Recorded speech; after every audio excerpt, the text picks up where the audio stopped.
Again and again and again, you'll hear we've tried, the Western world has already tried laissez-faire, let-her-rip economics, and it ended up with the London that Charles Dickens portrayed: dirty, filthy, child labor, just a terrible mess. What do you do with, how did that come to be? It was a terrible mess, but what cleaned it up?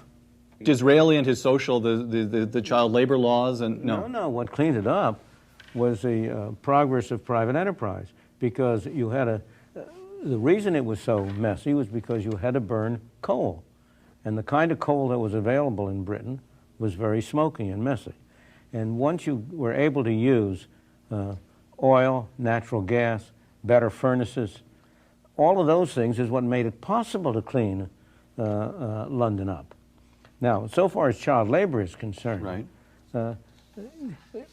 What happens in the picture that's drawn of Britain of the 19th century, right, is that there is no image of what went before. Of why is it that all of these people from the farming, from the rural areas came to the city? Did they come to the city because they thought it would be worse, or because they thought it would be better? And was it worse or was it better? In the early days, there are very few things that are 100% black or 100% white. Right. There are various shades of gray. And what we aim for is the least shade of gray that's possible. I'm not going to say that all was rosy in Britain at that time. It wasn't. But look around the world today. Where is it least rosy? In those countries where things are run by the government, not in those countries where private enterprise are. So and the same thing was true in Britain. The conditions in the rural areas on the farms were far worse than the conditions in the city, but they were not visible. They're hidden. Nobody saw them. Once they come to the city, Dickens didn't stroll around the countryside with his notebook in his hand. All right. So what you're saying then is that this mental image that drives even to this day so much of the environmental debate is simply, it may be true as far as it goes, but you'd advise greater historical understanding. But not only historical, present. Where are the most polluted areas in the world? Today. Today. In Russia. Russia? Right.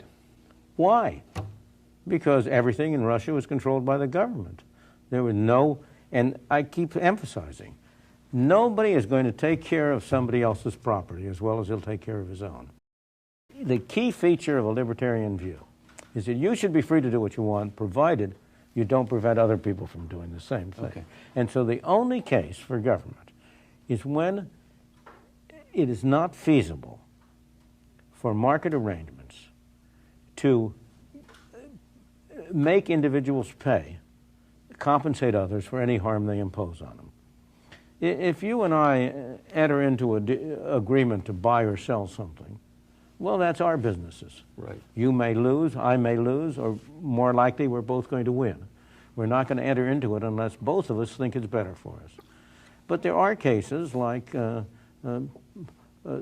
power plant that emits smoke that dirties my shirt, in which the company is imposing a cost on me for which I'm not being compensated. Those are the only cases. But you have to qualify that by noting that when government enters in, it also is emitting smoke. It's also imposing costs on third parties, because it's always a very imperfect arrangement. And moreover, it always has to collect taxes. And in the process of collecting taxes, it's as I always say, there's a smokestack on the back of every government program. A smokestack on the back of every government program. By that you mean a distortion in the marketplace. Right. And an imposing of costs on third parties for which the third parties are not compensated. So the key characteristic in which you find a circumstance where it's legitimate for the government to intervene would typically be where property rights are vague or diffuse. Is that correct? And where it's almost impossible to make them precise. That is a problem in the case of the power plant.